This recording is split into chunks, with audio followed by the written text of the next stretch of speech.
Boa noite a todos. Mateus, capítulo 25. Nós vamos ler a partir do versículo 1.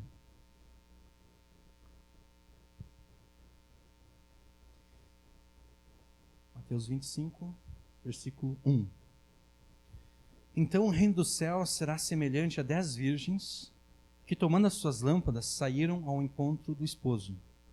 E 5 delas eram prudentes e 5 loucas. As loucas, tomando as suas lâmpadas, não levaram azeite consigo, mas as prudentes levaram azeite em suas vasilhas com as suas lâmpadas. E tardando o esposo, tosquenejaram todas e adormeceram. Mas à meia-noite ouviu-se um clamor: aí vem o esposo, saíram ao encontro. Então todas aquelas virgens se levantaram e prepararam as suas lâmpadas. E as loucas disseram às prudentes: dai-nos o vosso azeite, porque as nossas lâmpadas se apagam. Mas as prudentes responderam, dizendo: não seja caso que nos falte a nós e a vós.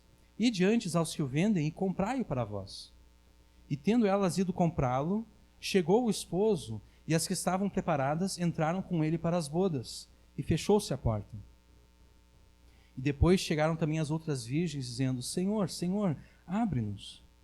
E ele respondendo disse: em verdade vos digo que não vos conheço. Vigiai, pois, porque não sabeis o dia, nem a hora em que o Filho do Homem há de vir. Todos nós sabemos como são as cerimônias de casamento, né? A igreja está lotada, com os convidados, o pastor já está lá, ou o padre, no caso, se for numa igreja católica, e o noivo também, esperando ansioso pela chegada da sua noiva. Mas todo mundo sabe que é uma tradição quase sagrada a noiva se atrasar. As pessoas esperam que a noiva se atrase, porque cria aquela expectativa, né? Será que ela vem? Será que na última hora ela desistiu do casamento e não vai aparecer? Fica aquela expectativa. E existem noivas que se atrasam só apenas alguns minutos, né? Uns 15, 20 minutos, meia hora no máximo. Mas existem aquelas outras noivas que maltratam um pouco o seu futuro esposo. Demoram 1 hora, 2, dependendo. Sim, porque pode dar muita coisa errada num casamento, né? A mulher está lá se preparando, dá uma coisa errada na maquiagem, tem que refazer tudo, e ela atrasa. Acontece, né? Mas pode acontecer. Pode acontecer uma noiva atrasar 2 horas. Imagine agora que você é o noivo.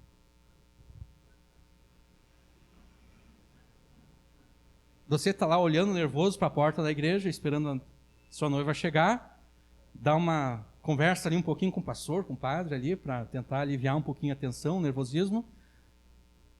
E se passou meia hora já, e a tua futura esposa não chegou ainda. Tu pensa, não, meia hora é normal se atrasar. Mas daí passa 1 hora, 2 horas, 3 horas, 4 horas, 5 horas, e a tua noiva não chegou ainda no casamento. Depois de 5 horas a igreja está vazia, né? As pessoas pensaram, bom, ela desistiu do casamento, vamos embora, né? Não vai ter festa depois. O que você faz?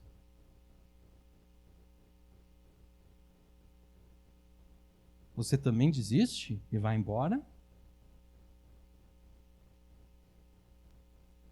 Ou você continua esperando a chegada da noiva?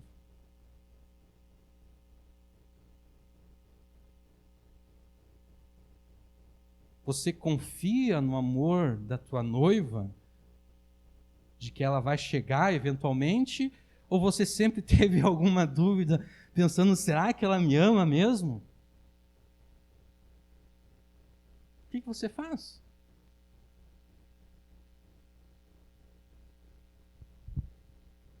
Você passaria a desconfiar do amor dela por você? Você desistiria do casamento e iria embora? Ou você continuaria esperando o tempo que fosse até ela chegar? Certamente essa é uma situação extrema, né? Mas não é mais extrema do que a situação que os discípulos de Jesus vêm enfrentando ao longo dos séculos e continuam enfrentando ainda hoje. Porque a gente poderia pensar em todos os versículos bíblicos que anunciam a volta de Jesus por um tempo breve. Muitos versículos na Bíblia afirmam a volta de Jesus, que afirmam que a volta de Jesus será breve, será rápida. Não vai demorar muito. Mas ainda assim, quase 2000 anos se passaram e Jesus não voltou. Todas as gerações de crentes imaginaram que Jesus voltaria nos seus dias. Às vezes a gente pensa que nós somos a única geração de crentes que pensa que Jesus voltará nos nossos dias, mas isso é mentira. Todas as gerações de crentes passados pensaram que Jesus voltaria nos seus dias. E ainda assim, todas elas estavam erradas.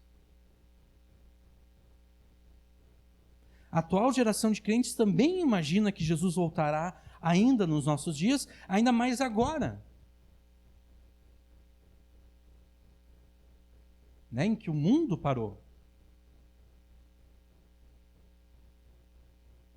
Ainda mais agora que as pessoas estão assustadas com uma doença. Os crentes pensam, bom, está perto de Jesus voltar. Mas e se Jesus não voltar logo?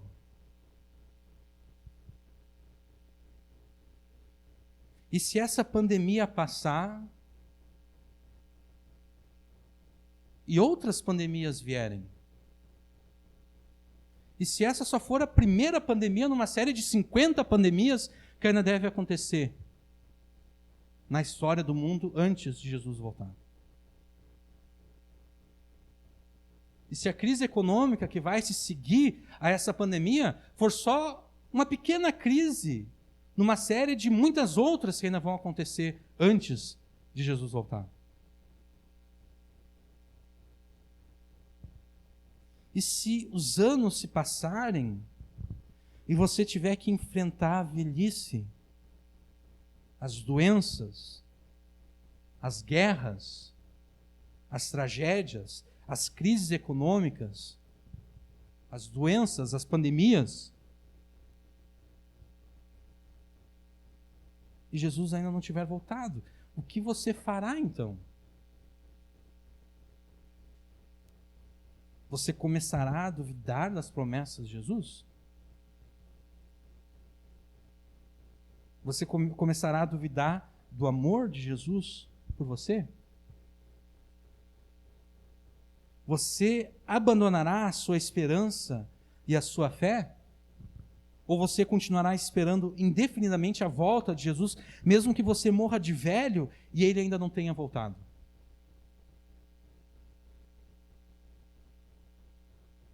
Jesus nos contou a parábola das 10 virgens exatamente para nos alertar acerca da necessidade de estarmos preparados por uma vinda inesperada do reino dos céus. Jesus nos contou essa parábola para nós estarmos preparados para um grande atraso no seu retorno,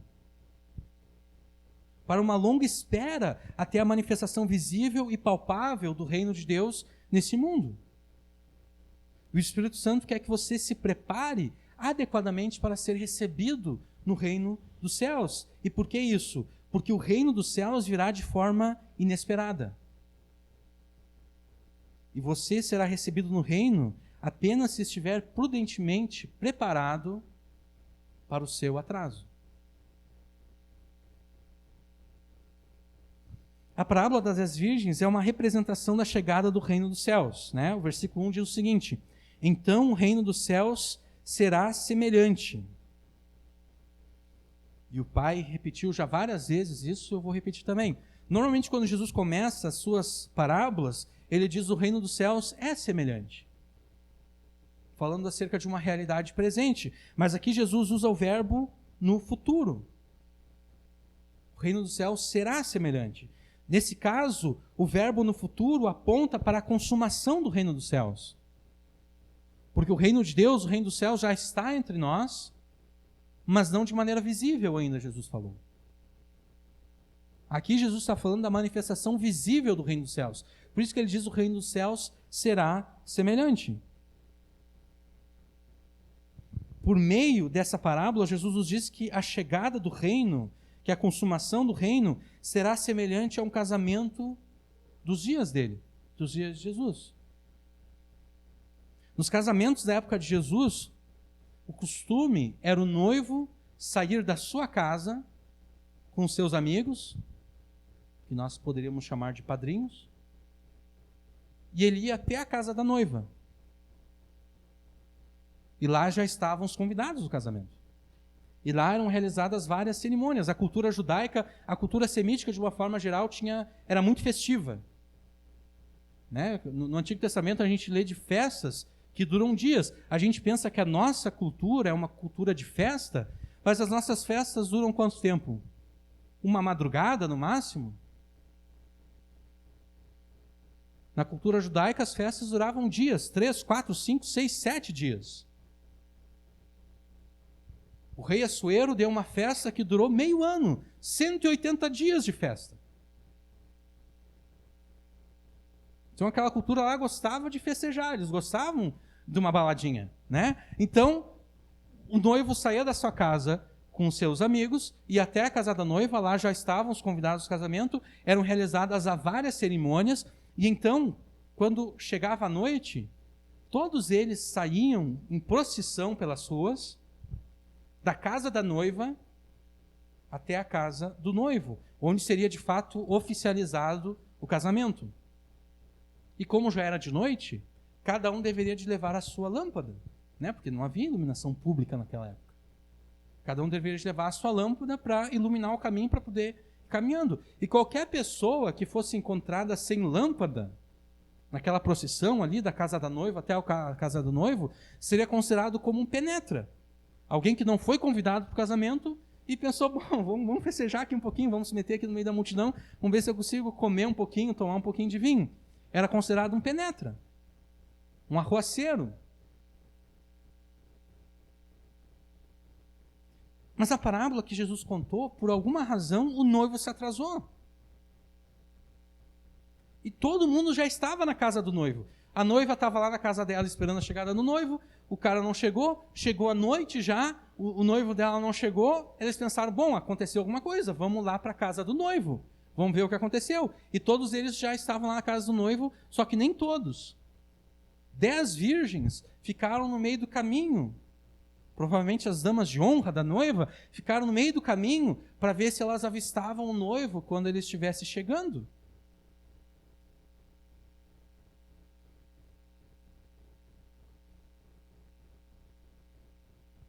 Mas de todas, apesar de todas elas serem virgens, e apesar de todas elas estarem esperando pelo noivo, cada um com a sua própria lâmpada, havia uma diferença entre essas damas de honra.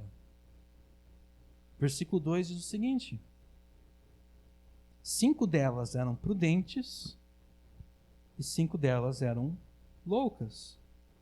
Apesar das semelhanças superficiais, havia uma diferença essencial entre elas. 5 eram prudentes, 5 eram sábias, eram inteligentes, e 5 eram loucas, eram nécias, eram tolas. Obviamente que ao classificar 5 das virgens como prudentes, Jesus a estava elogiando e estava recomendando elas, dizendo, olha, essas virgens aqui são virgens recomendáveis, são inteligentes, são prudentes.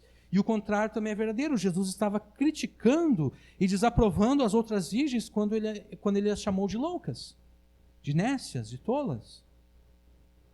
A nossa versão aqui escolheu o plural loucas para caracterizar essas virgens. Mas a palavra no grego original passa a ideia de tolice, de falta de sabedoria, de falta de inteligência. Há uma diferença entre ser louco e ser tolo. A pessoa louca é aquela que, por mais que ela quisesse, ela não consegue raciocinar de forma correta. Essa é a pessoa louca. Por mais que ela quisesse, por mais que ela tentasse, por mais que ela se esforçasse a raciocinar de forma correta, ela não consegue, porque ela tem algum problema.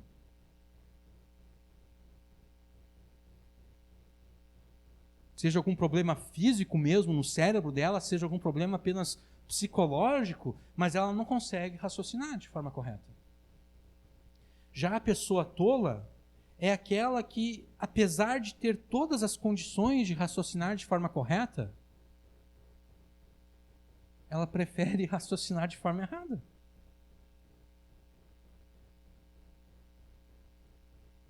Ela poderia raciocinar de forma correta, ela poderia pensar de forma correta, mas ela prefere pensar de forma errada. E esse é o sentido por trás aqui no grego original. Essas virgens, elas tinham capacidade de pensar de forma correta, mas elas não queriam. Elas preferiam trabalhar no erro, preferiam raciocinar de forma errada. E talvez seja por isso que a nossa versão escolheu essa tradução, colocou aqui como louca, porque pela tolice, pela falta de sabedoria delas, elas de fato estavam agindo como loucas, ainda que loucas elas não fossem. Talvez a loucura delas é que elas estavam desprezando a capacidade que elas tinham de pensar de forma correta. Essa era a loucura delas. Você está à espera da vinda do reino dos céus? Você está esperando a volta de Jesus? Você acha que por esperar a volta de Jesus e a consumação do reino dos céus, você tem a garantia de que a sua vida e o seu caráter são aceitáveis diante de Deus? Se você pensa isso, você deve observar mais uma vez essa parábola aqui e pensar de novo, porque não são apenas os prudentes, não são apenas os sábios, não são apenas os inteligentes que estão à espera da volta de Jesus e da chegada do reino dos céus. Os loucos, os nécios, os tolos também estão esperando a volta de Jesus. Eles também esperam a consumação do reino dos céus. Ouça atentamente: prudentes e loucos, sábios e nécios, inteligentes e tolos, todos estão agora mesmo ansiando ardentemente pela volta de Jesus. Então, se você anseia ardentemente a volta de Jesus e a chegada do reino, isso não diz nada acerca de você. Porque você pode muito bem ser um louco à espera da volta de Jesus. Você muito bem pode ser um daqueles tolos, um daqueles que não têm sabedoria, que estão esperando a volta de Jesus.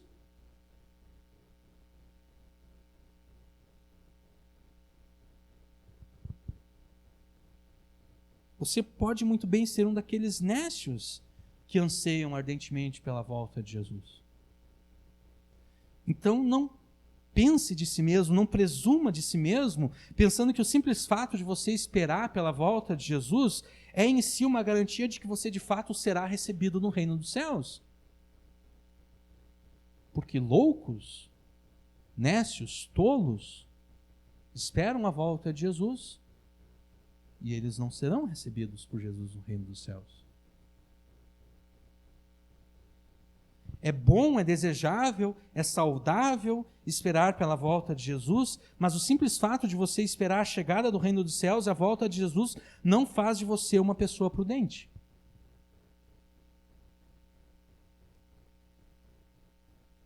Como nós veremos a seguir, a questão não é esperar a volta de Jesus.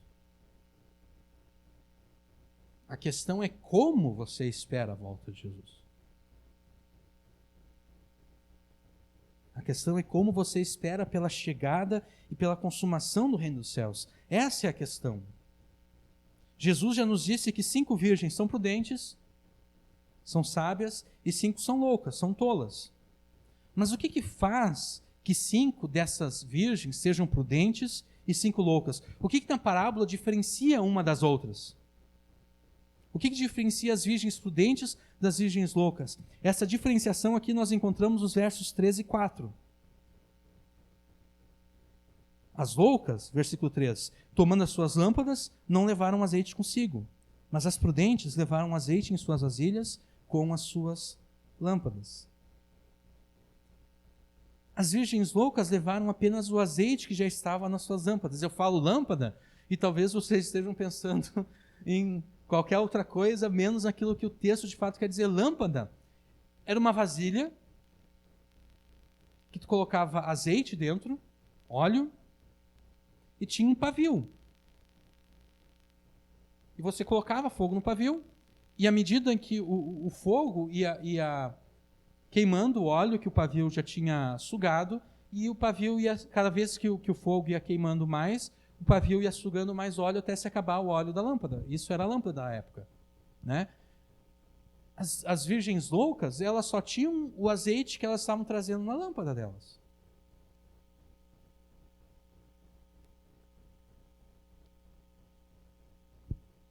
Mas as prudentes, além do azeite que já estava nas suas lâmpadas, elas também levavam, cada uma delas, uma vasilha separada, onde elas tinham mais óleo, mais azeite de reserva. Muitas pessoas tentam encontrar algum tipo de significado espiritual para o azeite, para o óleo. Alguns tentam ver no azeite, no óleo, a representação da presença do Espírito Santo na vida do crente. Outros dizem que o azeite, o óleo, representa as boas obras praticadas pelos filhos de Deus. É claro que um cristão deve ter o Espírito Santo, porque quem não tem o Espírito de Cristo, esse tal não pertence a Jesus. E também é óbvio que o cristão deve praticar boas obras, porque a sua fé é evidenciada como verdadeira pelas obras que ele pratica. Mas eu ouso dizer que a função do azeite nessa parábola aqui não é apontar para o Espírito Santo, não é apontar para as boas obras. Eu ouso dizer que a função do azeite aqui é apontar para aquilo que Jesus considera ser a manifestação da prudência nesse contexto específico. E nesse contexto, ser prudente significa ser prevenido. Ser prudente significa ser prevenido. Mas como assim? Como é que nesse contexto ser prudente significa ser prevenido? Há quase 2 anos atrás, lá nos idos de 2018, o Brasil enfrentou uma greve de caminhoneiros e empresas de transporte. Acho que todos vocês se recordam. E qual foi o resultado dessa greve? O desabastecimento das cidades. Principalmente de combustível. As pessoas chegavam a ficar horas e horas na fila de um posto de gasolina à espera de um tanto de combustível para ver se conseguia andar de carro um pouquinho mais. Foi o caos naquela época. Ocorre que algumas pessoas foram mais prudentes do que as outras.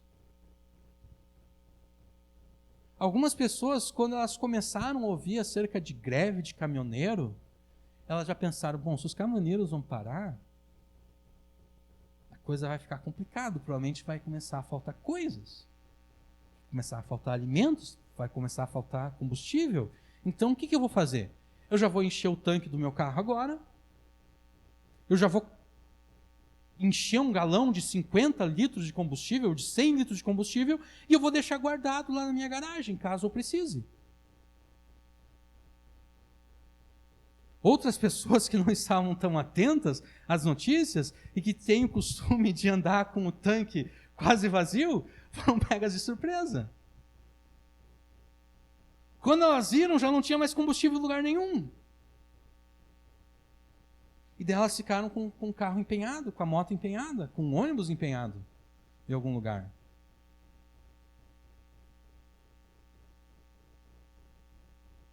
Você consegue perceber como a prudência levou essas pessoas a serem prevenidas? Enquanto as pessoas estavam esperando horas e horas para conseguir um tantinho de combustível, essas pessoas estavam tranquilas em casa. Elas pensaram, eu tenho mais que o suficiente. É exatamente essa a função do azeite na parábola das 10 virgens. Demonstrar que nesse contexto, ser prudente significa ser prevenido, estar preparado para os imprevistos da vida. E na parábola, qual era o imprevisto que poderia acontecer? O imprevisto era o atraso do noivo.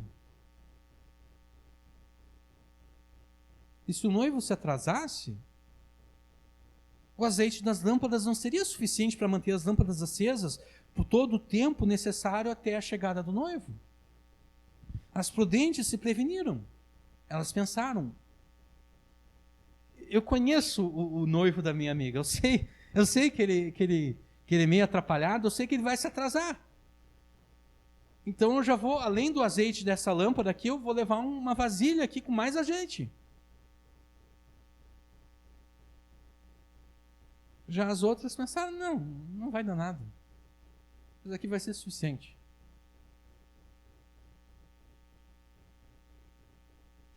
As prudentes se preveniram, levando cada uma delas azeite nas suas lâmpadas, e além desse azeite, uma vasilha com azeite de reserva, para ser usado caso o noivo se atrasasse. O que diferencia as virgens prudentes das loucas é que as prudentes foram prevenidas, se preparando para um eventual atraso do noivo. Já as virgens loucas jamais consideraram a possibilidade de se preparar para o atraso do noivo.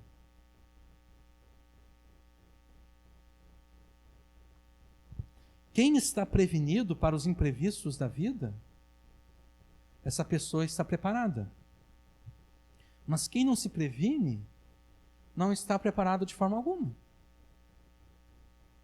E a prudência se mostra na forma como você espera pelo reino. E você deve esperar pelo reino estando prevenido para qualquer imprevisto. Estando preparado para o atraso de Jesus. Estando preparado para esperar por um longo tempo até a volta de Jesus. E não é que de fato o noivo se atrasou, o versículo 5 nos diz isso. E tardando o esposo, tosquenejaram todas e adormeceram. O atraso dele foi tanto que elas ficaram com sono e dormiram.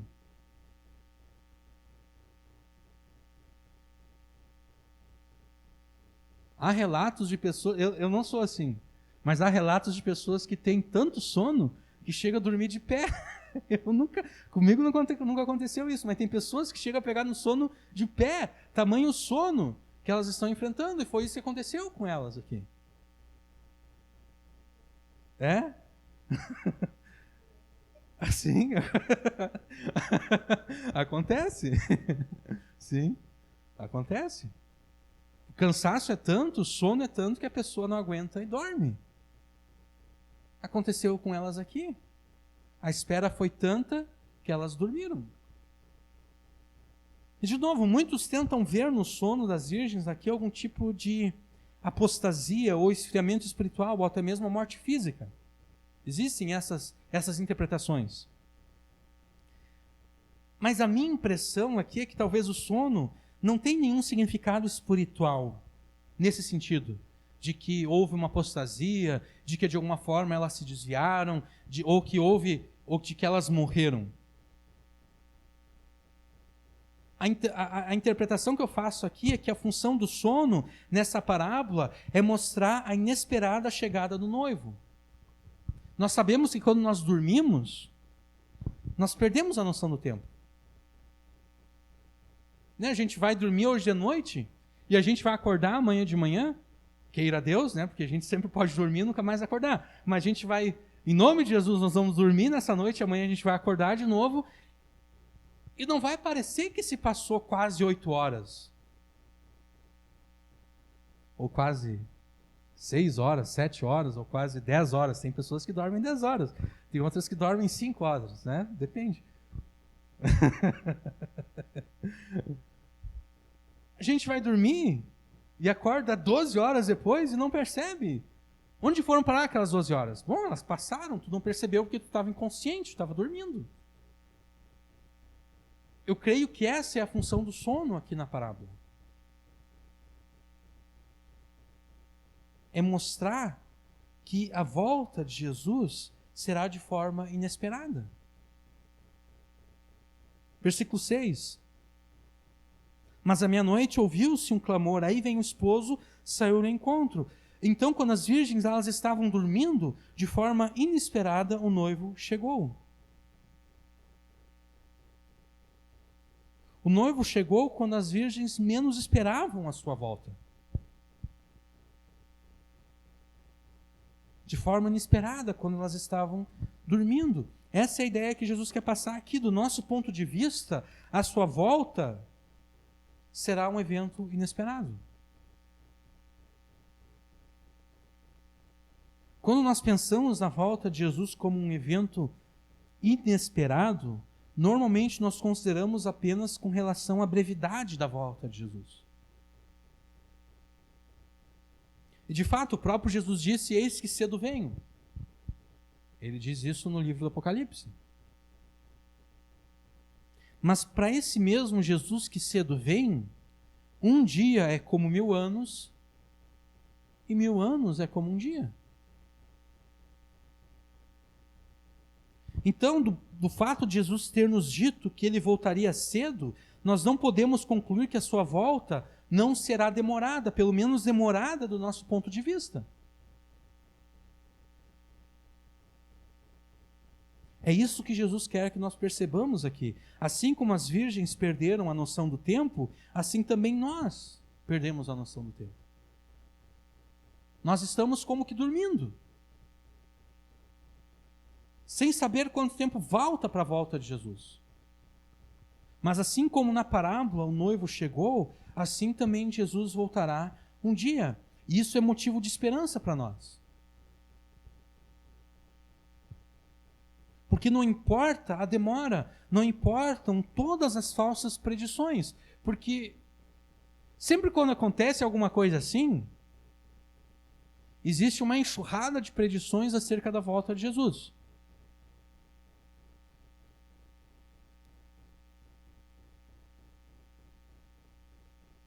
E normalmente essas predições estão erradas. Aconteceu a crise econômica de 2008, o mundo quebrou, os bancos mundiais quebraram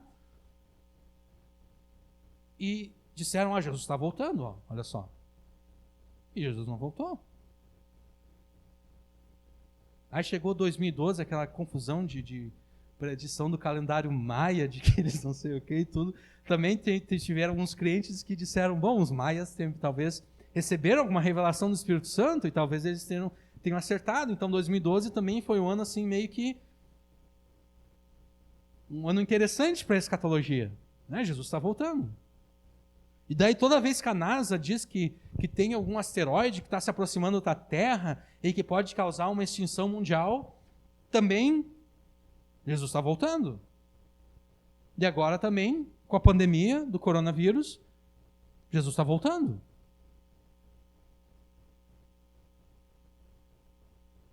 Mas a volta de Jesus será inesperada. Não quer dizer que não terá pessoas pregando acerca da volta de Jesus, mas a volta de Jesus será de forma inesperada. Não vai ser num dia que nós estejamos esperando que Jesus volte.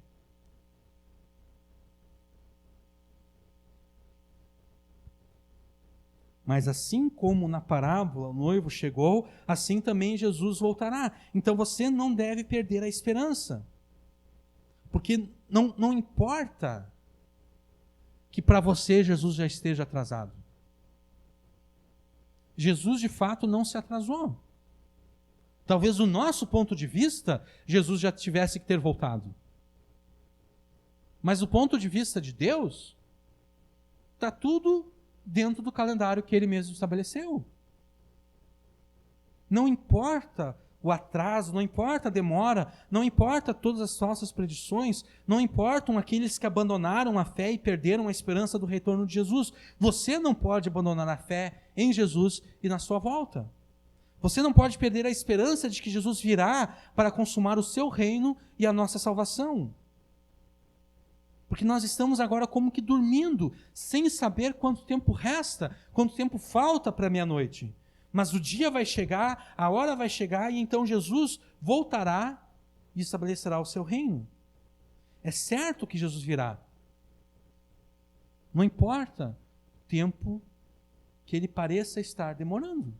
É certo que ele virá, o seu retorno é certo. A volta de Jesus será iminente, vai acontecer a qualquer momento. E quando Jesus voltar, ele vai se manifestar como juiz dos vivos e dos mortos. E então vão comparecer perante ele todos aqueles que viveram nesse mundo, Homens, mulheres, crianças, grandes, pequenos, ricos, pobres, todos vão comparecer na presença de Jesus para serem julgados por Ele. Naquele dia os mortos vão ressuscitar, e então será trazido à luz diante de todos aquilo que as pessoas fizeram quando elas estavam longe da vista das outras pessoas. Aquilo que elas fizeram escondido. E esse juízo será horrível. Ele vai ser pavoroso para as pessoas incrédulas, para os homens maus e ímpios.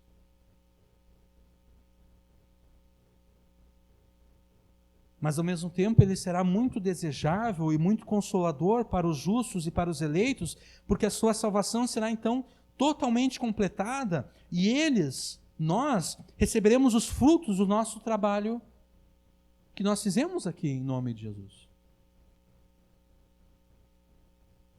A inocência dos santos de Deus será reconhecida por todos e eles presenciarão a vingança terrível de Deus contra todos os ímpios que os perseguiram, contra todos os ímpios que fizeram mal contra eles. E então esses mesmos ímpios serão atormentados no fogo eterno, preparado para o diabo e para os seus anjos, para os seus demônios. E você que se assenta aqui, Cristo virá para julgar você também. E desse juízo, desse julgamento, você não pode escapar.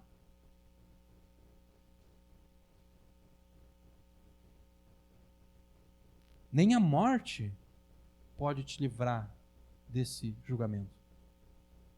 Porque eu tenho a impressão, às vezes, que, principalmente nesses crimes passionais que acontecem, homem mata mulher, acontece menos, mas também acontece a mulher matar o homem, né?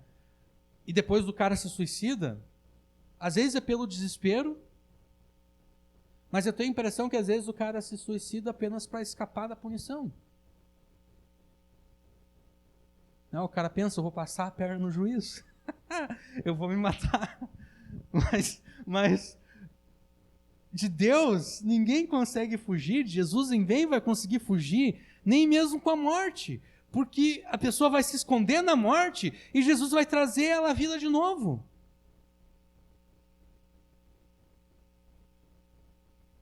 Estou rindo aqui ainda, passar a perna no juiz. Não tem como passar a perna em Jesus com a morte. A pessoa vai se esconder na morte e Jesus vai dizer, eu estou te vendo aí, pode vir, ressuscita aí. Eu não quero ressuscitar, não importa, eu derrotei a morte. A morte não vai mais se esconder de mim, ressuscita aí.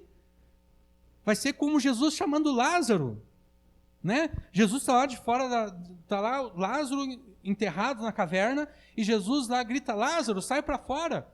Lázaro não tinha a opção de dizer, não, Jesus, eu estou tranquilo aqui dentro.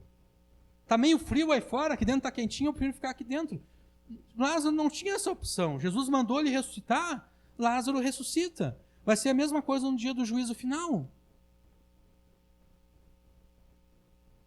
Jesus vai mandar as pessoas ressuscitarem, elas vão ressuscitar e elas vão ser julgadas por ele.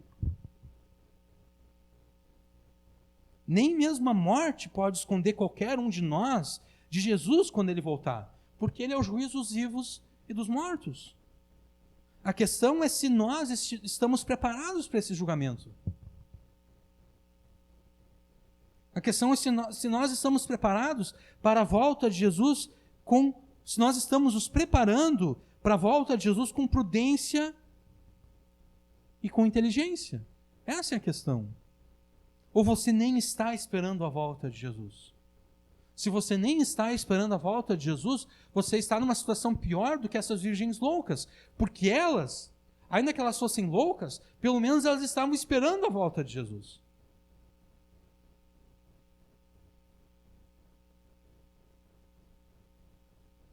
Se você não está preparado, se você não está nem mesmo esperando a volta de Jesus, o Espírito Santo te ordena agora que você se arrependa dos seus pecados e você creia em Jesus como aquele que é ao mesmo tempo Salvador do mundo e juiz dos vivos e dos mortos. Porque eu menti antes. Só existe uma forma de escapar do juízo de Jesus.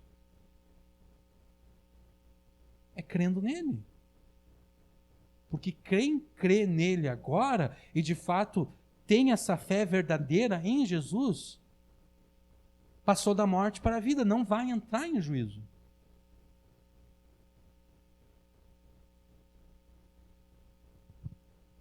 Então, se você não está preparado, você deve se arrepender dos pecados, você deve crer em Jesus como Salvador do mundo e juiz dos vivos e dos mortos. E então praticar as boas obras que são dignas do arrependimento que você diz ter.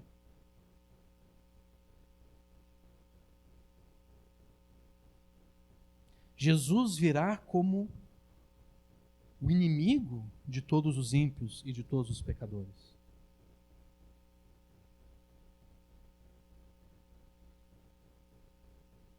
E então você deve se render a Ele agora, e aceitar a paz e a salvação que Ele te oferece agora. Como diz o escritor de Hebreus, hoje, se ouvirdes a sua voz, não endureçais os vossos corações. Porque, como eu disse antes, a gente pode muito bem dormir hoje e nunca mais acordar. Isso pode acontecer com qualquer um de nós. A gente pode ser a pessoa mais saudável do mundo e ainda assim morrer. Não é porque a gente pode pensar em termos do coronavírus. Né? Inicialmente se pensava que as pessoas que estavam correndo mais riscos eram os idosos. E pessoas mais jovens, mas que tivessem alguma outra enfermidade. Mas de repente começaram a morrer pessoas jovens, saudáveis, que não tinham nenhuma doença prévia. Por exemplo, no Brasil, eu acho, se eu não me engano, o cara mais novo que morreu tinha 23 anos.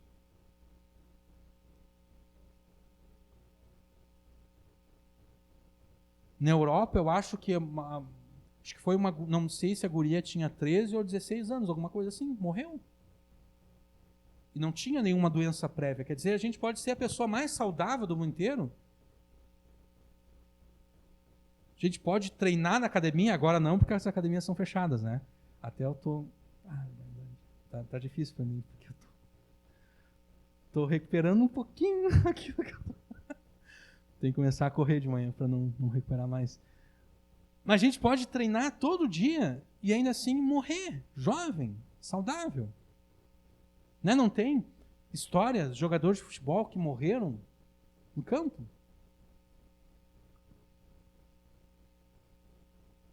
Os caras não tinham histórico nenhum de doença e morreram. E a gente poderia pensar, bom, não existe ninguém mais saudável do que um atleta, porque o cara se exercita, o cara come direito, o cara se cuida.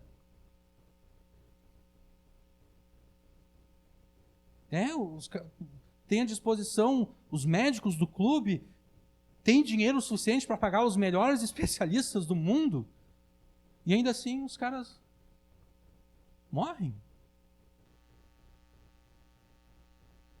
Não recuse a Jesus e não resista ao Espírito Santo, porque todos aqueles que recusam a Jesus e resistem ao Espírito serão condenados eternamente ao inferno.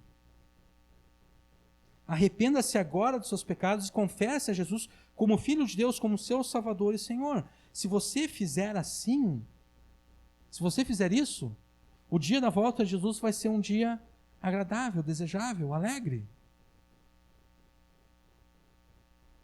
Você deve se lembrar que apesar da demora, Jesus voltará. E se você não estiver preparado para a sua volta, esse dia vai ser horrível e pavoroso para você. Então volte-se para Jesus agora mesmo, faça isso, porque Jesus virá de forma inesperada, Jesus virá quando você menos esperar. Mas esse texto aqui ele não nos ensina somente que a chegada do reino será inesperada, que a volta de Jesus será um evento inesperado.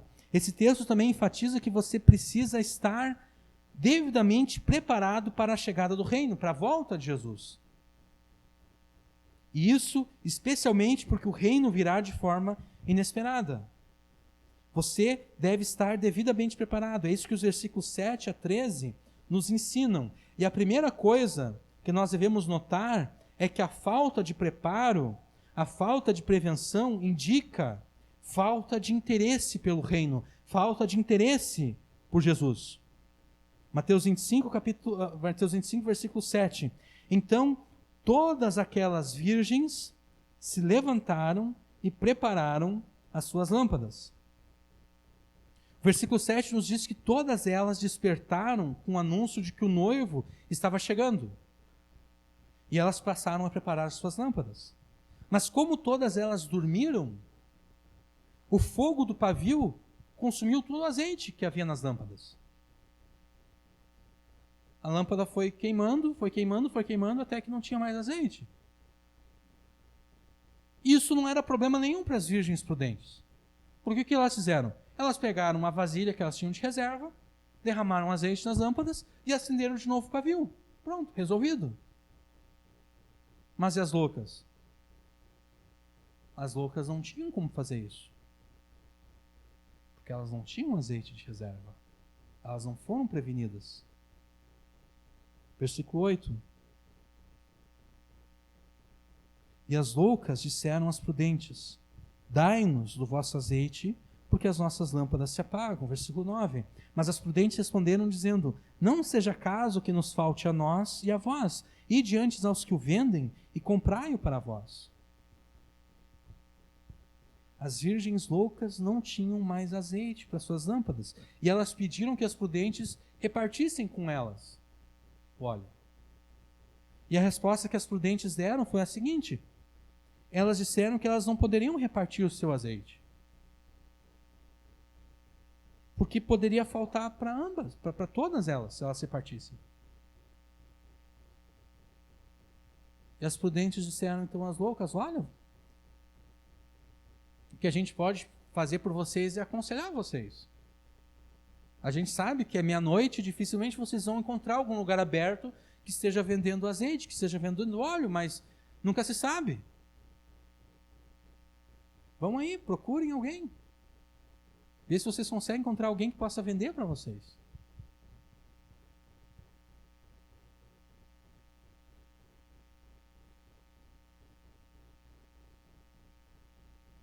Vocês conseguem perceber como a falta de preparo por parte das virgens loucas indica o desprezo delas pelo noivo, indica a arrogância da parte delas? Imagine que você vai visitar um amigo que você não vê há muito tempo. Vocês não moram um perto do outro, vocês não moram na mesma cidade, vocês não moram em cidades vizinhas, vocês moram muito longe um do outro. E faz tempo que vocês não se veem, e vocês combinam uma data. Olha, tal data eu vou te fazer uma visita, hein? E a gente vai matar toda essa saudade. A gente vai colocar todas as conversas que a gente não teve em dia. E chega essa data. E você faz a viagem, você chega na casa do seu amigo. Mas quando você entra dentro da casa do seu amigo, você percebe que ele não se preparou para a sua chegada. Tinha lá um quarto no qual você poderia dormir, mas ele não ajeitou aquele quarto, ele não tirou todas as coisas que estavam abarrotadas naquele quarto. Ele não ajeitou uma cama para você naquele quarto. E a gente tem que se lembrar que essa visita não foi algo que aconteceu assim de repente, foi um evento planejado. Vocês planejaram a data. E daí também você percebe que ele não fez nenhum tipo de provisão para aquilo que vocês vão comer. Não tem nada em casa para comer.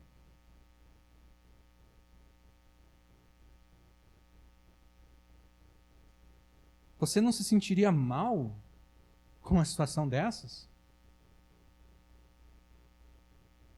Ele teve todo o tempo do mundo para se preparar e ele não se preparou. Você não sentiria que o seu amigo não está nem um pouquinho interessado em receber você? Você não se sentiria desprezado pelo seu amigo? E o que é que te dá essa sensação? Exatamente isso que vocês pensaram. Ele não se preparou. Ele não fez nenhum tipo de provisão para me receber.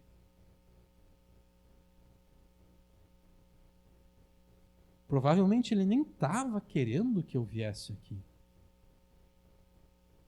E essa é a forma que ele mostra que ele não está a fim de me receber. Ele não preparou nada. Essa falta de preparo indica uma coisa: o seu amigo não está nem aí para você. O seu amigo não se interessa por você. O seu amigo te despreza. O seu amigo, entre aspas, não é seu amigo de fato. O mesmo pode ser dito acerca dessas virgens loucas aqui, que não se prepararam para a vinda do noivo, não se prevenindo com mais azeite. Elas não estavam nem aí para o noivo. Elas desprezavam o noivo. E quanto a você? Você tem interesse por Jesus? Você tem interesse no reino dos céus? Ou você despreza Jesus e não está nem aí para o reino dos céus? O seu desprezo pela chegada do reino implica necessariamente seu desprezo por Jesus.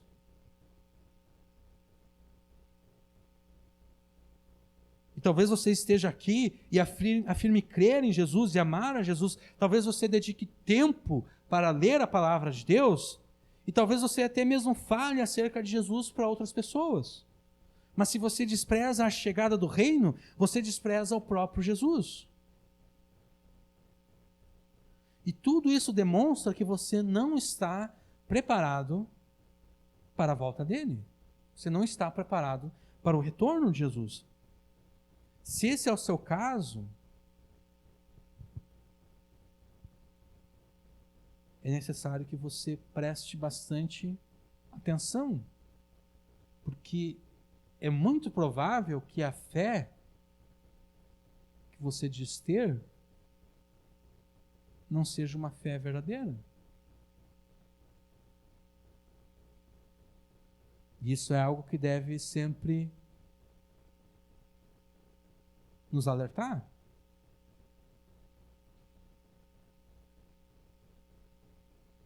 Por exemplo, em João capítulo 2, Evangelho de João, no finalzinho do capítulo, diz que as pessoas viram Jesus fazendo muitos sinais. E elas creram em Jesus pelos sinais que Jesus fez. Elas creram em Jesus. Mas daí João faz um comentário, que o próprio Jesus não se confiava a essas pessoas, porque Jesus sabia bem aquilo que havia no homem. O que João faz ali, ele faz ele joga com as palavras. Aquelas pessoas criam em Jesus, mas Jesus não cria na fé daquelas pessoas. Jesus não acreditava na fé daquelas pessoas, porque ele bem sabia o que havia nelas. Ou então aqueles que comeram dos pães e dos peixes que Jesus multiplicou. No Evangelho de João, capítulo 6, Jesus multiplica os pães. E então as pessoas vão atrás de Jesus. Vocês se lembram? Jesus multiplica os pães, daí ele despede a multidão, aí ele vai orar no monte sozinho, aí depois ele se encontra com seus discípulos, ele caminhando por cima do mar. E daí no relato dos outros evangelhos não aparece isso, mas o relato de João aparece. Aquelas pessoas que comeram o pão que Jesus multiplicou, elas estão perseguindo Jesus. E elas querem coroar Jesus rei. Elas reconhecem que Jesus é o filho de Davi, o Messias prometido. E elas querem coroar Jesus rei. E Jesus não aceita elas. Jesus diz: vocês só estão me seguindo porque vocês comeram pão. É só por causa disso. A fé de vocês é só porque eu posso curar os enfermos, é só porque eu posso ressuscitar os mortos, é só porque eu posso salvar vocês de situações trágicas. É só por isso que vocês querem me seguir. Vocês só querem me seguir porque se acontecer de novo de faltar pão, eu posso multiplicar os pães.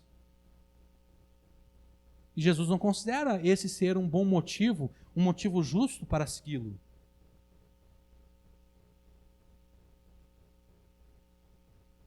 Então é por isso que nós devemos ter cuidado. Se nós desprezamos a chegada do reino, se nós desprezamos a volta de Jesus, é provável que a fé que nós afirmamos ter em Jesus seja uma fé falsa. Seja uma fé falha. Seja uma fé que no dia em que Jesus vai voltar, não vai trazer nenhum benefício para nós.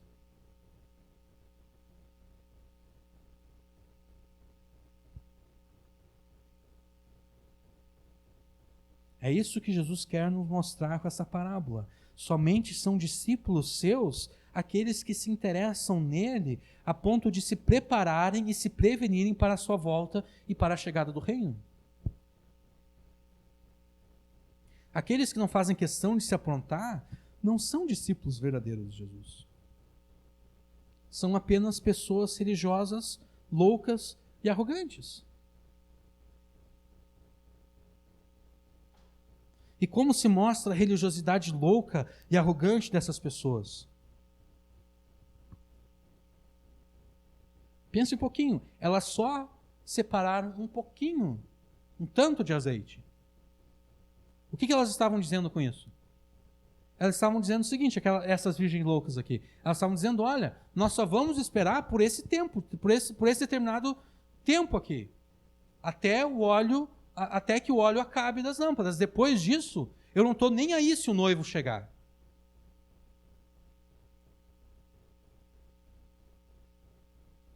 Com as suas ações, esses religiosos loucos e arrogantes dizem, Jesus, eu estou me preparando apenas para esse intervalo de tempo. Se o Senhor demorar mais do que esse período de tempo, o Senhor nem precisa se incomodar e voltar, porque eu não estou nem aí. Eu não estou mais interessado. Eu estou interessado se for nesse determinado período de tempo aqui. Depois, nem precisa vir mais.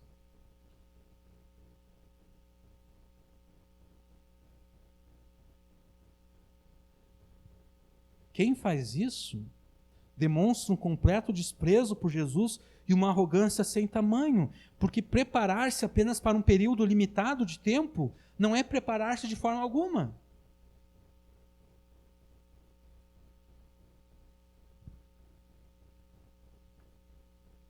Se você tem se preparado e se prevenido para esperar longamente pela volta de Jesus, ou melhor, se você não tem se preparado e se prevenido para esperar longamente pela volta de Jesus, você é igual a essas virgens loucas.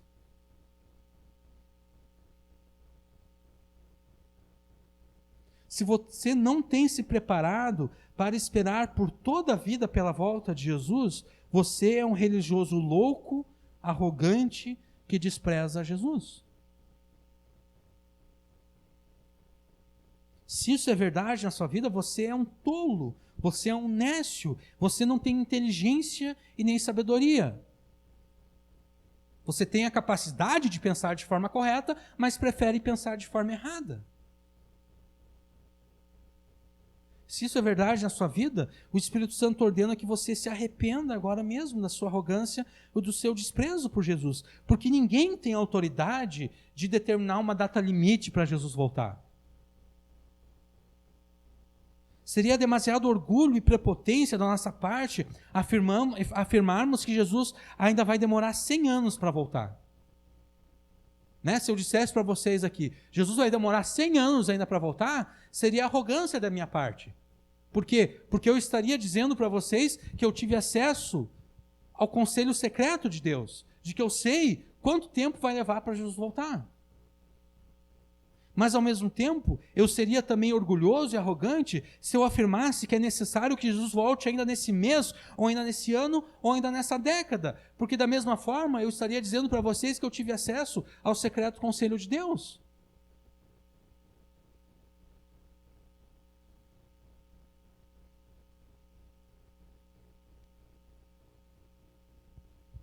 Eu não posso nem afirmar que Jesus vai demorar ainda 100 anos para voltar, e tampouco posso dizer que ele vai voltar esse ano.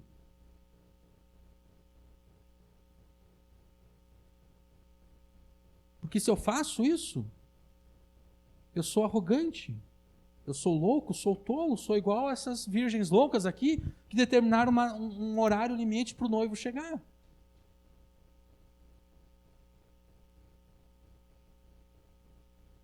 Somente pessoas espiritualmente loucas e arrogantes se atrevem a estabelecer uma data limite para Jesus. E você não quer ser uma pessoa espiritualmente louca e arrogante, porque essas pessoas não serão recebidas por Jesus no reino dele, quando ele finalmente vier. Por isso mesmo você deve se arrepender agora mesmo de qualquer resquício de arrogância que você possa ter no coração. Você deve agora mesmo se arrepender de qualquer resquício de desprezo por Jesus que possa existir no seu coração, se preparando devidamente para a sua volta. Nós devemos desejar que Jesus volte o mais rápido possível. Nós devemos desejar que Jesus volte hoje mesmo. Mas, ao mesmo tempo, desejando que Jesus volte hoje mesmo, nós devemos estar preparados para que Jesus volte só daqui a 100 anos. Eu não posso viver a minha vida espiritual pensando que Jesus vai voltar no próximo ano, ou que Jesus vai voltar daqui a 2 anos, ou daqui a 3 anos.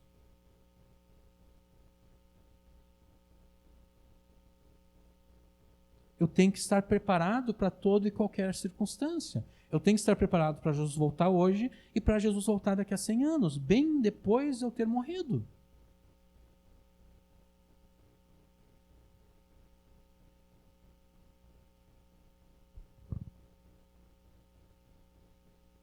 A menos que você seja humilde e preze Jesus acima de qualquer outra coisa, você jamais será recebido no reino dos céus.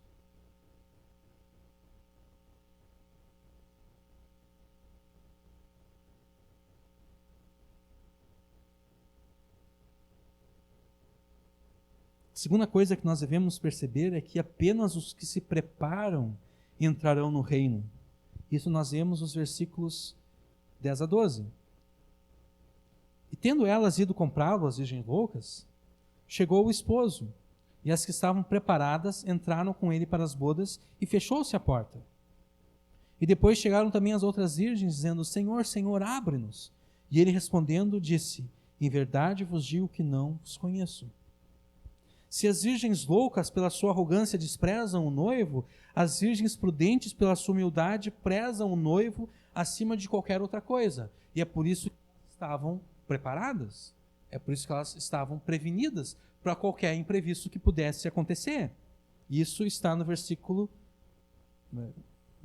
Não, isso a gente viu antes, né? Quando elas se prepararam. Isso, versículo 7. No versículo 10, nós vimos que as loucas, elas estão improvisando uma solução. Quer dizer, é meia-noite. Onde elas vão conseguir comprar azeite e óleo?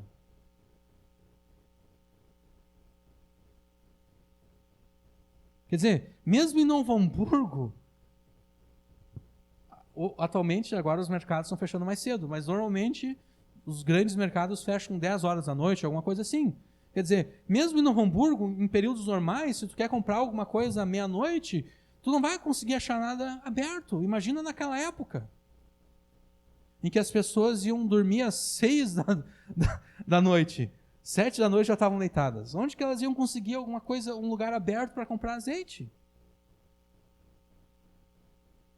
Elas estão improvisando uma solução, elas estão tentando achar algum vendedor de azeite que ainda esteja trabalhando à meia-noite. E enquanto elas estão fazendo isso, enquanto elas estão improvisando uma solução, o noivo finalmente chegou. E as virgens prudentes, que estavam devidamente preparadas, entraram com ele na sua casa para as bodas.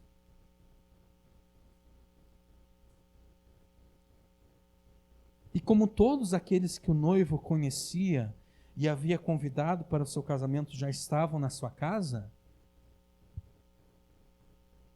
a porta foi fechada. É assim que termina o versículo 10. E fechou-se a porta. Pense por um momento no peso dessa afirmação. E fechou-se a porta. Agora é tarde demais para qualquer tipo de preparação. Porque a porta se fechou. Não há mais oportunidade, não há mais chance. Agora não tem mais nada o que fazer. Ainda que elas conseguissem encontrar algum lugar aberto que vendesse óleo para elas, já era tarde demais. Porque a porta se fechou. Não há mais lugar onde se possa encontrar o arrependimento. Ainda que o arrependimento seja buscado com lágrimas, agora é tarde demais, porque a porta se fechou. O verso 11 nem nos diz se elas encontraram, se elas conseguiram comprar azeite ou não. Porque não importa se elas conseguiram comprar azeite ou não. A porta tinha sido fechada.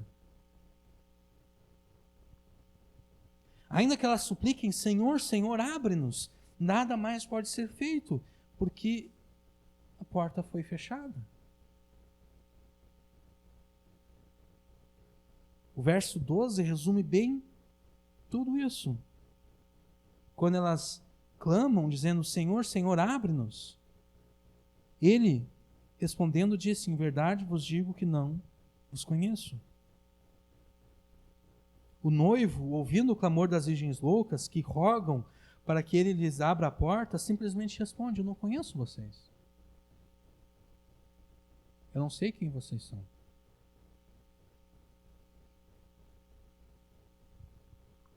Eu não conheço vocês é uma resposta dura de se ouvir.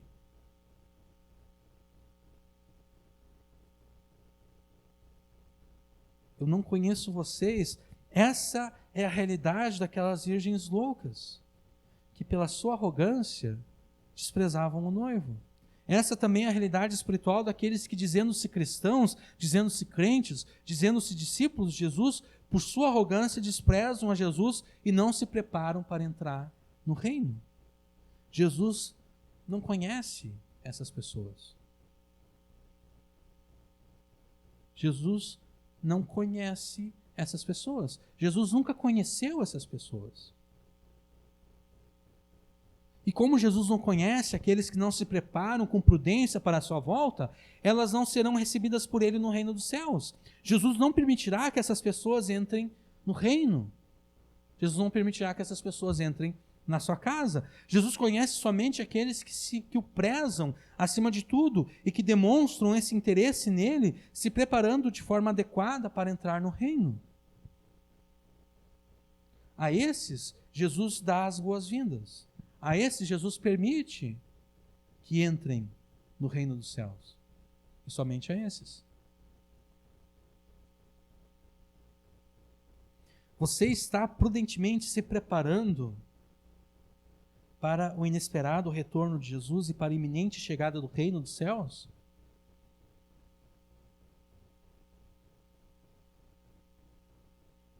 Nós não podemos separar as nossas vidas entre um aspecto cristão e outro aspecto secular. O discípulo de Jesus, ele vive toda a sua vida diante de Deus. Você é prudente na sua vida como um todo? Você se prepara para os imprevistos que podem acontecer na vida? Ou você vive improvisando soluções à medida em que os problemas acontecem?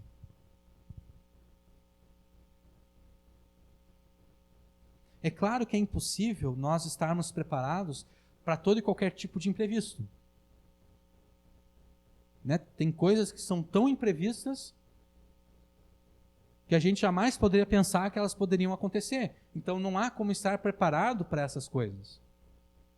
Mas existem aquelas coisas que a gente sabe que podem acontecer e que a gente pode se preparar, a gente pode se prevenir. Você se prepara para aquelas emergências que todos nós sabemos que um dia ou outro vão surgir? Você vive a sua vida na base do planejamento ou vive a sua vida na base do improviso?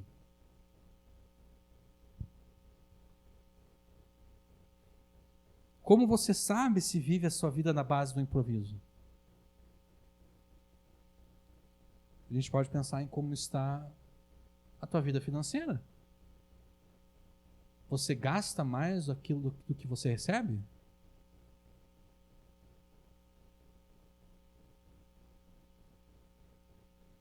Você desperdiça o seu dinheiro com coisas desnecessárias?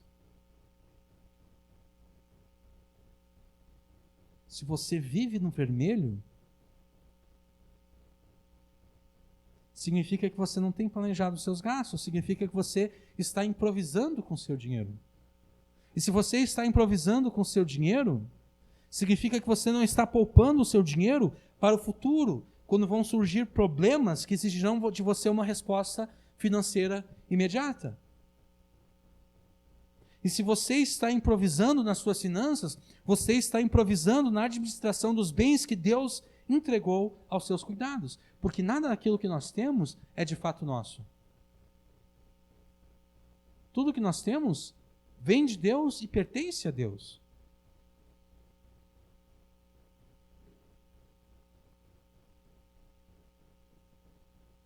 Se você está sendo infiel com relação aos bens que Deus entregou para que você administrasse, você está sendo infiel na sua preparação para entrar no reino.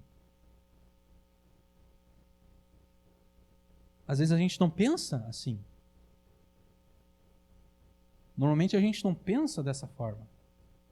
A gente pensa que a forma como nós gastamos o dinheiro não tem nada a ver com Deus, mas tem a ver com Deus.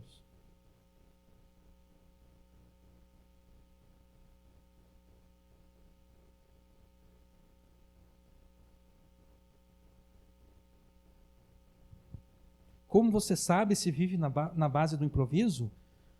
Como está a sua família? Como está o seu cônjuge? Como estão os teus filhos?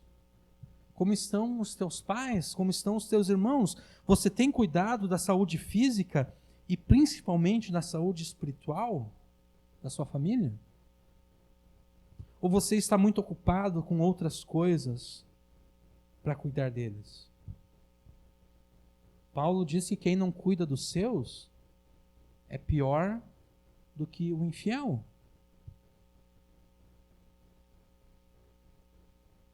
Se alguém da sua família se perder e você não tiver cuidado dessa pessoa de forma adequada, essa pessoa vai morrer no seu pecado. Ela é culpada pela morte eterna que ela vai enfrentar. Mas ao mesmo tempo, Deus vai cobrar a vida dessa pessoa de você.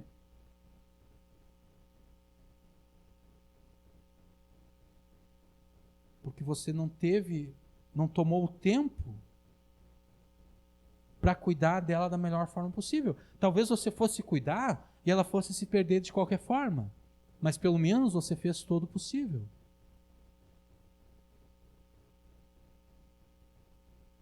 Mas se você não faz todo o possível, Deus vai cobrar isso de você, Deus vai cobrar isso de cada um de nós.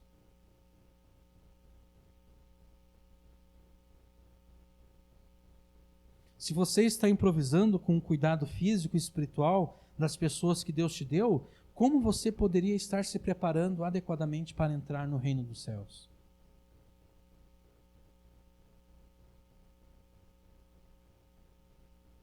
E eu citei aqui apenas o cuidado com as finanças e com a família, mas Deus colocou sobre nós muitas outras responsabilidades.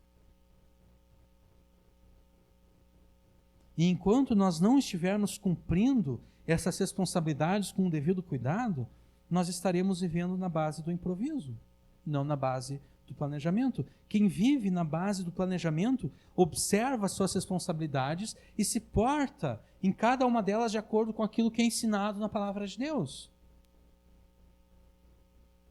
A palavra de Deus nos ensina que nós devemos poupar o que Deus nos deu. Jesus nos ensina isso. Jesus multiplica os pães, mas ele não age como que se só porque ele tem o poder de multiplicar os pães, então ele pode desprezar os pães que sobraram.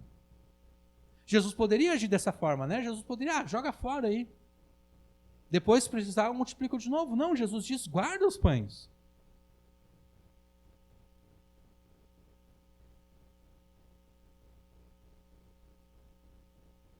Por quê? Porque a gente tem que ser esperto, a gente tem que ser inteligente. Deus nos deu muitas coisas, então vamos administrar essas coisas que Deus nos deu com cuidado. Não vamos colocar fora tudo aquilo que Deus nos deu, porque se Ele nos deu agora, é porque mais adiante vai surgir alguma necessidade que a gente vai precisar usar isso aqui. Então não vamos esbanjar agora em um monte de coisa que não tem nada a ver, que não vai prestar para nada, que só serve para o nosso prazer temporal agora, e depois, quando a gente de fato vai precisar de algum dinheiro, de alguma coisa, a gente não tem nada.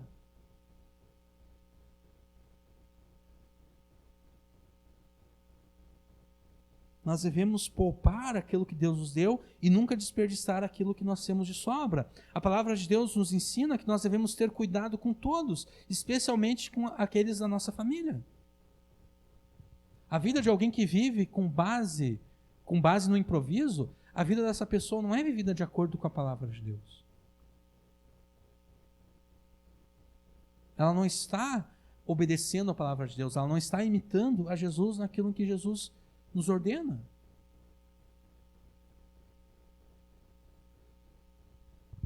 Quem vive a sua vida em obediência à palavra de Deus, vive a sua vida na base do planejamento.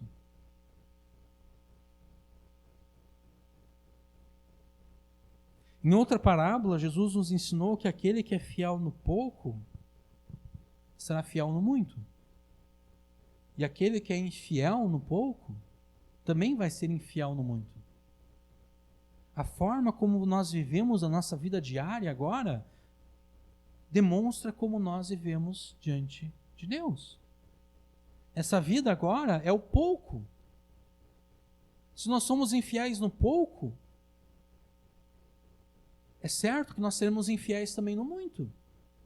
A única forma de nós garantirmos que seremos fiéis no muito é sermos fiéis agora no pouco. Então nós devemos nos arrepender pela desobediência à palavra de Deus, nós devemos nos arrepender de qualquer marca de improviso nas nossas vidas. Como você pode estar prudentemente preparado para a chegada do reino enquanto estiver vivendo de forma imprudente, improvisando soluções e desobedecendo a palavra de Deus?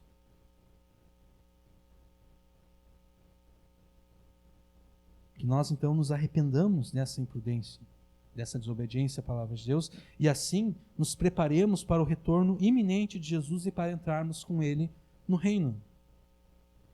O verso 13 nos dá a conclusão dessa parábola.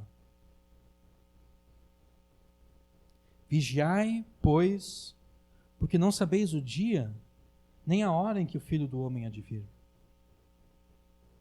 Vigiar aqui tem o sentido de estar preparado. E esse é o porquê que nós devemos estar preparados. Porque nós não sabemos nem o dia e nem a hora que Jesus voltará.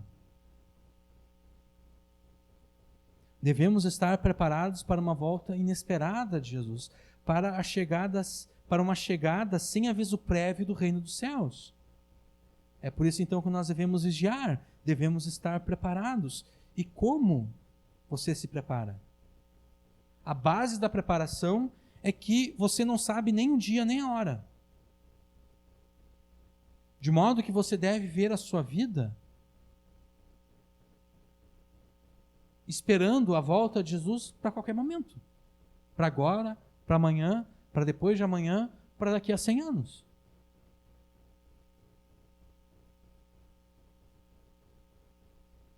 A qualquer momento Jesus pode voltar. Agora, ou a 100 anos, ou daqui a 1000 anos.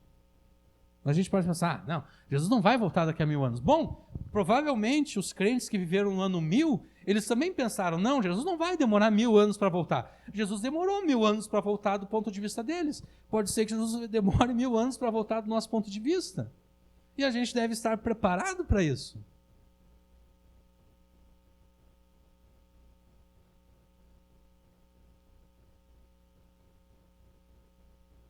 Nós devemos estar preparados para a volta de Jesus acontecer a qualquer momento.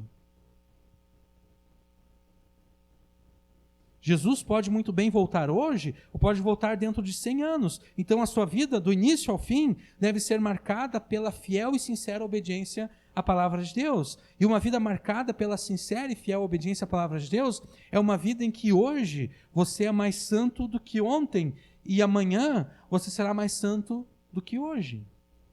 Deve existir uma progressão na sua obediência à palavra de Deus, no seu processo de santificação. Você deve progredir nisso. E a gente não pode se enganar, nenhum crente chega à perfeição nessa vida. Então, se não existe mais progressão na nossa obediência e na nossa santificação, se a nossa santificação e a nossa obediência estão estacionadas, não é porque nós chegamos à perfeição, é simplesmente porque nós deixamos de ser fiéis a Deus.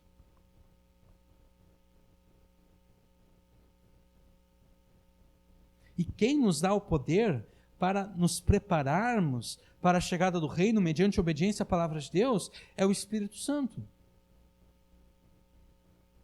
E o Espírito Santo, ele sempre age conforme aquilo que está na palavra de Deus. O Espírito Santo sempre age a partir da palavra de Deus, por meio da palavra e de acordo com a palavra de Deus. Sendo o Espírito Santo Deus, junto com o Pai e junto com Jesus, como ele poderia agir contra a sua própria palavra? Se foi o Espírito Santo que inspirou os apóstolos e os profetas, como ele mesmo depois cairia em contradição, fazendo algo contrário àquilo que ele mesmo inspirou? Então, sempre que você estiver prestes a ler a palavra de Deus, a estudar a palavra de Deus, ou a ouvir a pregação da palavra de Deus, ore para que o Espírito Santo abra os teus olhos para as riquezas de Deus que estão escondidas ali. Para que você compreenda como poderá crescer em obediência e em santificação. E quando você terminar de ler a palavra, de estudar a palavra, quando você terminar de ouvir a pregação da palavra, ore para que o Espírito Santo te dê a vontade e a capacidade de obedecer aquilo que você entendeu. É isso que Paulo fala lá em Filipenses.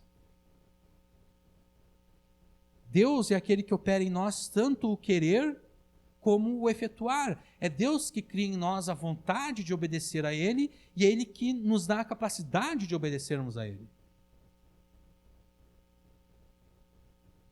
O Espírito Santo é o nosso melhor amigo no que diz respeito à obediência à palavra de Deus.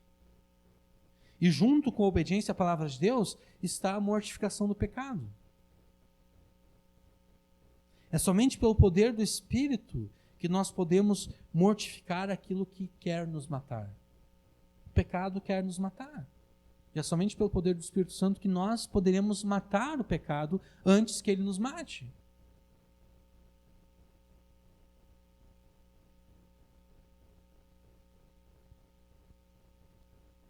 O Espírito Santo é o nosso melhor amigo, tanto na obediência à palavra de Deus, quanto na mortificação do pecado.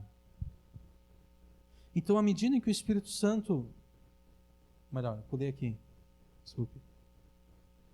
Por fim, se nós obedecermos à palavra de Deus, e se nós mortificarmos o pecado na nossa vida, é certo que nós enfrentaremos dificuldades, perseguições.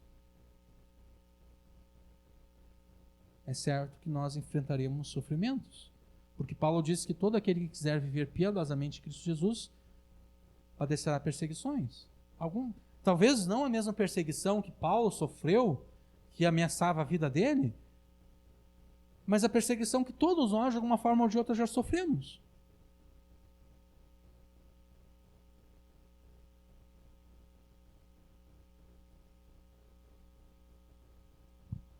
Então, à medida em que o Espírito Santo estiver trabalhando em você e você pelo Espírito Santo, estiver se preparando para a chegada do reino, mediante a obediência à palavra de Deus e mortificação do pecado, você deve ter consciência de que você enfrentará dificuldades, perseguições, sofrimentos. E além disso, é notório, dá para notar, a cada dia que se passa, que o mundo está ficando um lugar cada vez mais difícil para os crentes. Seja na cultura, seja na legislação que é feita, todas essas coisas estão conspirando contra os filhos de Deus, contra os crentes. E se Deus, de forma soberana, não interferir para trazer salvação a essa nossa geração, é certo que os cristãos verdadeiros cada vez mais serão perseguidos, cada vez mais serão atacados por todos os lados. E nós devemos estar preparados para isso.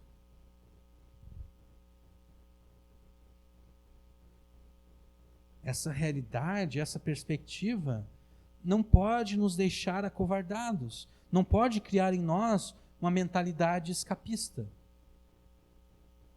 Escapista vem de escapar, querer fugir. Você deve estar preparado para viver nesse mundo por muitos e muitos anos debaixo de dificuldades, debaixo de sofrimentos, debaixo de perseguições.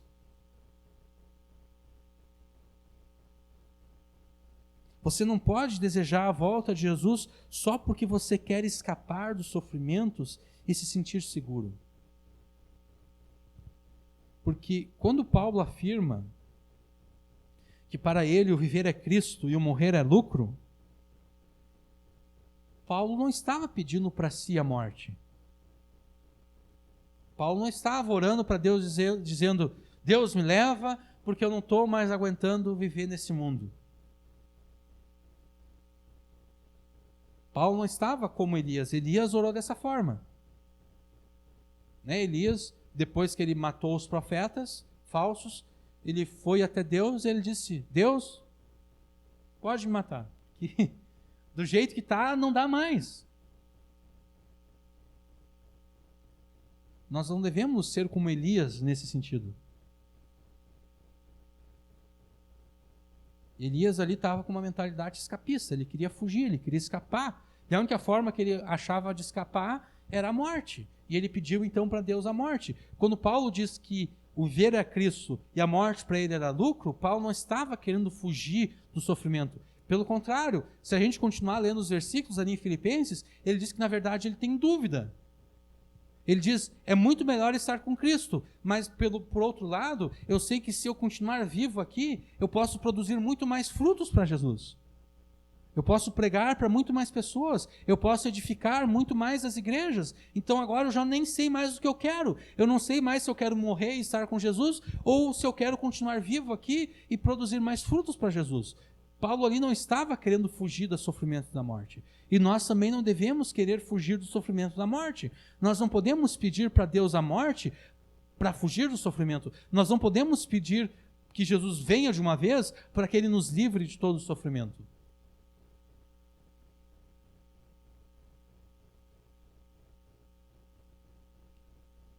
A morte era lucro, porque se Paulo morresse, ele estaria com Jesus. Essa é a razão pela qual nós devemos desejar a volta de Jesus. Estar com Jesus. Se você deseja a volta de Jesus para escapar dos sofrimentos, não é Jesus que você preza acima de todas as coisas, mas é a você mesmo e o seu bem-estar. Você só está usando Jesus para escapar do sofrimento. Você é igual aquelas pessoas que usam as outras pessoas. E quando a gente percebe que foi usado por alguém, é uma situação triste, A gente pensa, poxa vida, eu pensei que essa pessoa que gostava de mim de fato, pensei que a gente tinha uma amizade real, verdadeira, mas agora eu percebo que ela só se aproximou de mim só para me usar. E agora ela me abandonou. E Jesus não se deixa enganar por esse tipo de pessoa. É o caso que eu falei antes, né? Aqueles que estavam seguindo Jesus porque Jesus tinha multiplicado os pães. Eles estavam querendo usar Jesus apenas.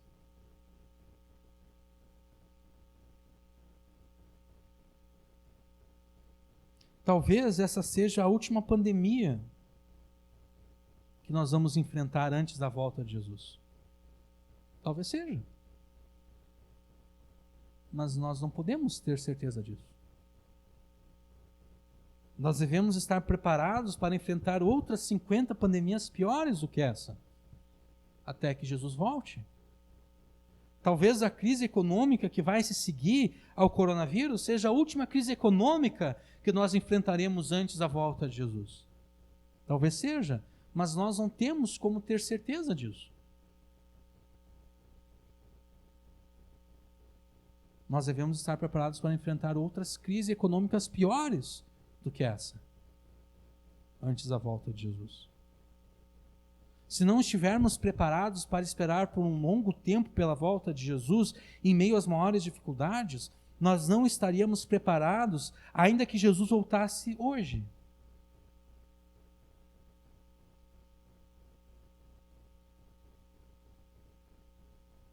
Porque, vamos pensar de novo aqui na parábola.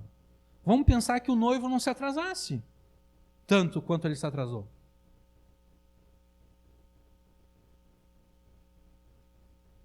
Vamos pensar que ele chegasse antes do azeite das lâmpadas se acabar. As virgens loucas, elas continuariam não entrando na casa.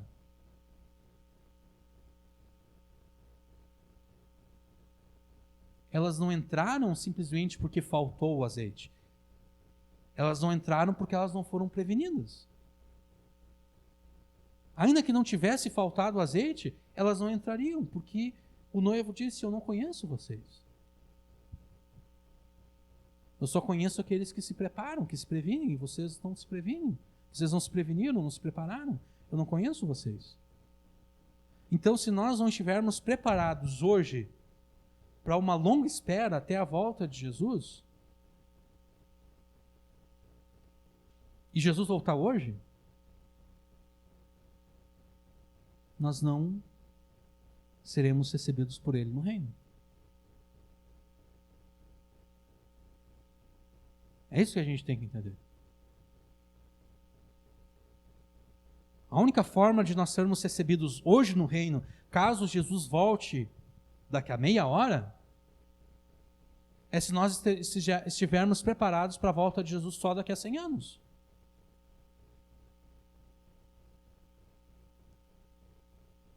Do contrário,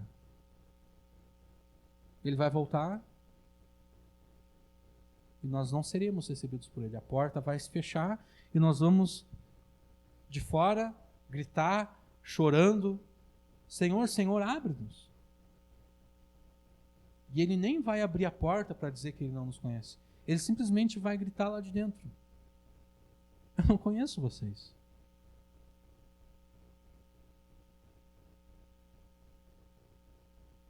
Nós devemos desejar a volta de Jesus para agora mesmo, mas ao mesmo tempo devemos estar preparados para viver uma vida inteira em dificuldades à espera da volta de Jesus.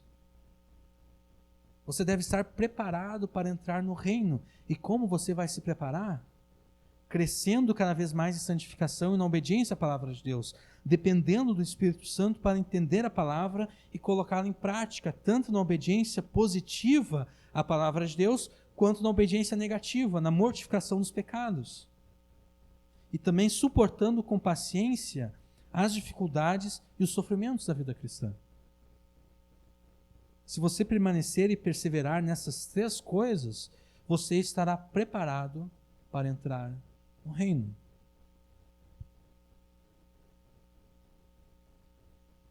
Hoje é o dia do teu casamento e você é o noivo esperando a chegada da sua futura esposa.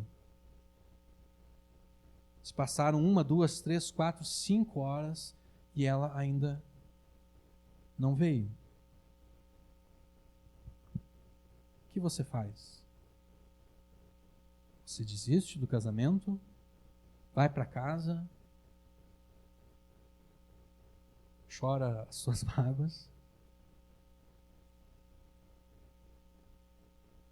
ou você espera com paciência a chegada dela, sabendo que por mais que ela se atrase, por mais que as outras pessoas já tenham desistido do teu casamento, e os convidados tenham ido embora, e até o próprio pastor e o próprio padre já esteja ameaçando fechar a igreja, porque está claro que ela não vai vir, mas você teima e fica esperando na frente da igreja a chegada dela.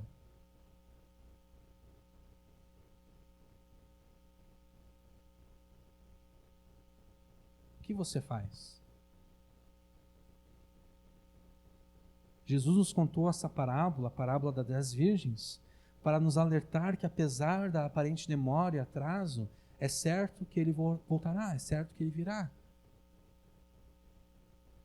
Mas a chegada dele, a sua volta, será inesperada, porque nós não sabemos nem o dia, nem a hora. E é exatamente por isso que nós devemos nos preparar com prudência. Não basta esperar pelo reino. Não basta esperar pela volta de Jesus. Porque todos, prudentes, loucos, sábios, tolos, todos estão esperando pela volta de Jesus.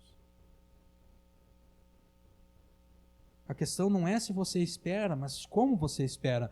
Para esperar o reino, você deve se preparar, porque quem não se prepara, despreza a volta de Jesus. E Jesus desprezará todos aqueles que o desprezam. Somente aqueles que se interessam verdadeiramente pelo reino e prezam Jesus acima de tudo, é que de fato serão recebidos por Jesus.